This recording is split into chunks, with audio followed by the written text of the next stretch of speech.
Hello everyone, welcome back to my channel. Today's video is going to be a late January wrap up, chatting about all 6 of the books I finished in the month of January. But before hopping too far into it, if you're new here, hello, my name is Emily. This is MacInnis Mama, where you will find mostly bookish content. Sometimes I post a lifestyle video or a gardening type video, and if that's not your thing and it shows up on your feed, don't worry, a bookish video should be coming up next. I am hoping to just kind of zip through this because it is so far into February that I should have posted this a while ago, but I didn't want to skip January entirely because I would love to do better at posting these regular sorts of bookish content on my channel.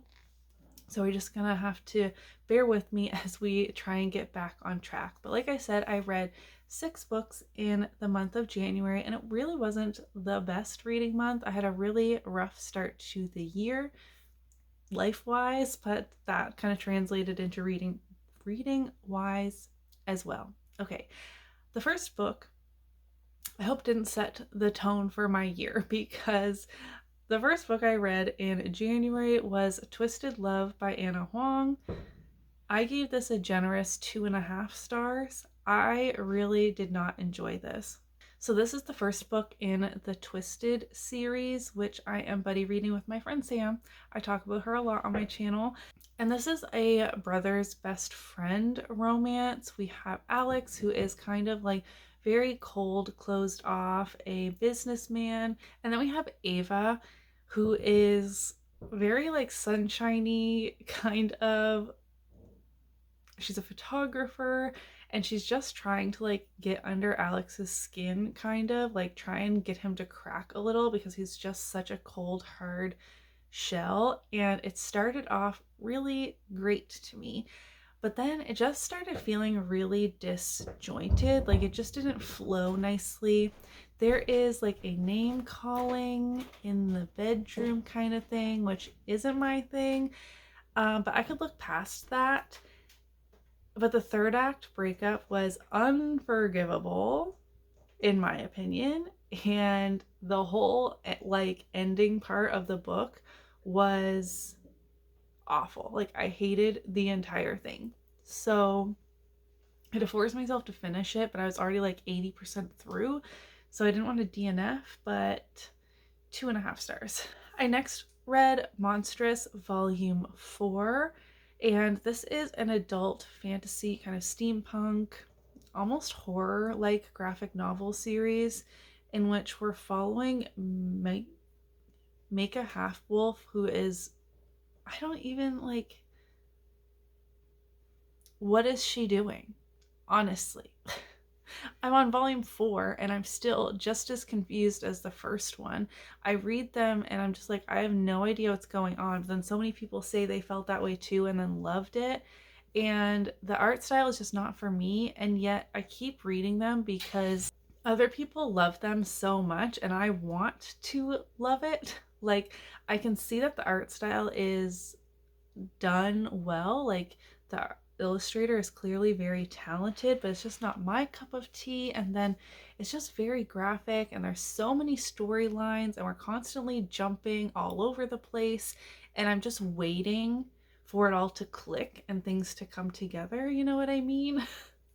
But so far that hasn't happened, so I gave this 3 stars. I honestly can't really tell you much about it.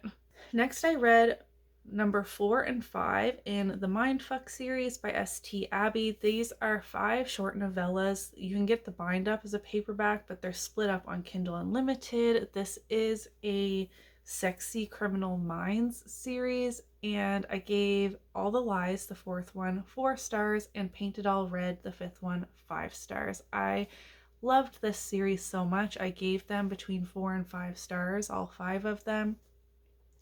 By the end of number 4, I was so mad at Logan, the male love interest, the FBI profiler, because he did something really awful. But then in the 5th one, it all kind of came together. I don't want to spoil anything, but it wrapped up really well. It was an exciting ride. I think I would love to buy the paperback. and have it on my shelf to reread. But you are following a female serial killer who falls in love with an FBI profiler who is trying to find her, but obviously doesn't know it's her. And it's just really interesting. If you loved Criminal Minds and also like adult romance, then this is like the perfect combination. It sounds a little funny to describe it like that, but it really is just so interesting. It did get more graphic as we went on. So our serial killer is like on a revenge spree for something that is really, really awful.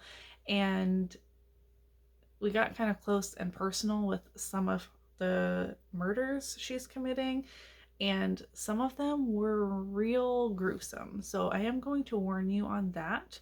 But if you like Criminal Minds, I don't think you'll have any trouble with it, and I would definitely recommend checking that out on Kindle Unlimited. I next finally finished House of Hollow on audio by Crystal Sutherland. Now looking at my Goodreads, it's kind of funny. So I gave it 3 stars.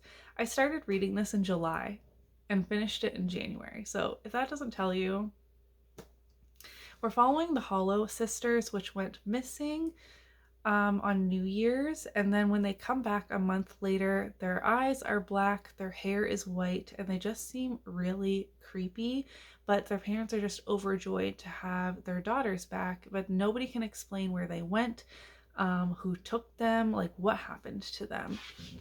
And the father kind of goes crazy, saying like these are not my daughters, and they seem to have like weird abilities now. They're constantly starving.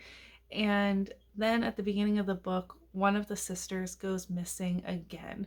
And so it's kind of like this mystery. It's kind of gothic. There is body horror in here, which really got me good. I feel like body horror is like what's most scary to me, if that makes sense, like over a like slasher or a monster or something. Like describing gross things happening to people, especially if they're like fantastical. Like in House of Hollows, you can tell by the cover that like flowers will like come out, and they're like putrid, nasty flowers if they get a cut or something. Like, oh, just thinking about it, like I literally have goosebumps. I don't know if you'll be able to see that, but I gave it 3 stars because I started it in the summer. My audiobook like got returned to the library, and I remembered everything that happened.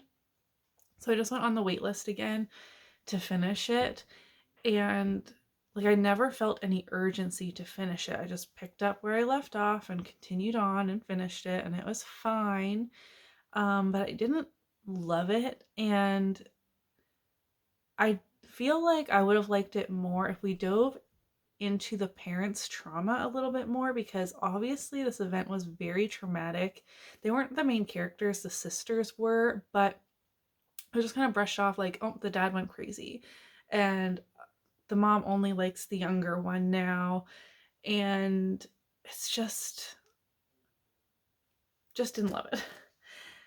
Finally, in the month of January, I finally finished this big guy. I read it throughout the whole month. Sam and I read 5 chapters a day of our buddy reads together. So I finally read House of Earth and Blood. This was gifted to me by one of my clients, so thank you so much. It was a Christmas gift, and these books are so heavy. I usually, like when I'm putting my youngest to bed, will try and read, but then I'm like holding a toddler, and like these books are so heavy, I feel like my wrist is going to break. I gave this 4 stars. I think I will love it more upon reread. So hold your horses. Do I need to explain what this is about? This is like an adult urban fantasy from Sarah J. Maas, very big in scope. Do you know how many books this is supposed to be? Because I feel like this could go on for a while, potentially.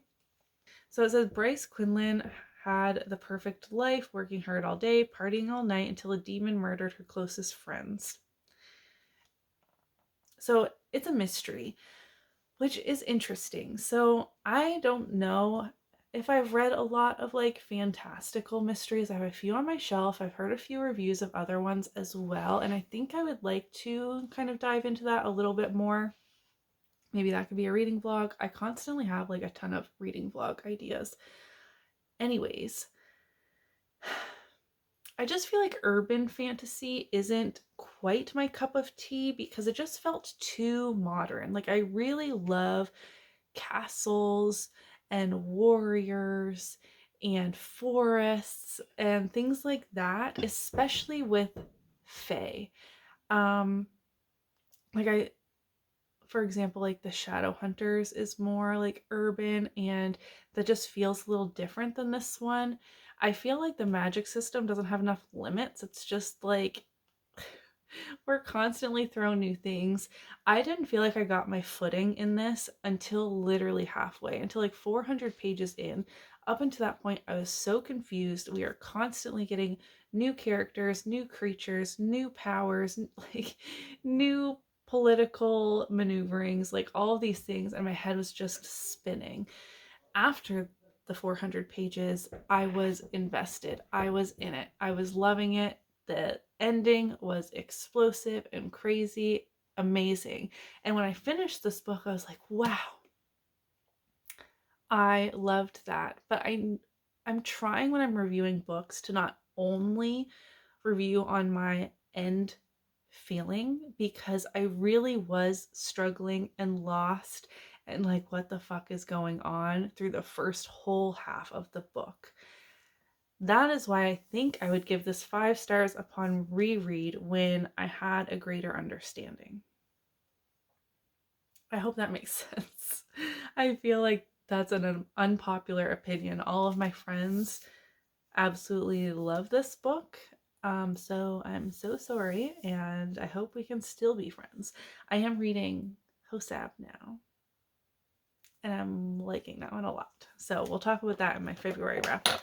But those were the 6 books I read in January. A lot of really short books, half of House of Hollow, the 2 novellas for the Mindfuck series. So it wasn't a lot of reading, but I still feel like it was a decent start to the year. My February reading is already going so much better, and I'm currently reading a ton of fantasy romance, which I am vlogging, and I'm just having the best time. And I'm trying not to put too much pressure on myself to read like 15 books a month. I would love if that was my journey, but it's not right now, and that's okay too. So apologies that this video is going up later than it should have, but in the comments down below, let me know what your favorite book that you read in January was. Give this video a thumbs up if you did enjoy it, and I'll see you in my next one. Bye!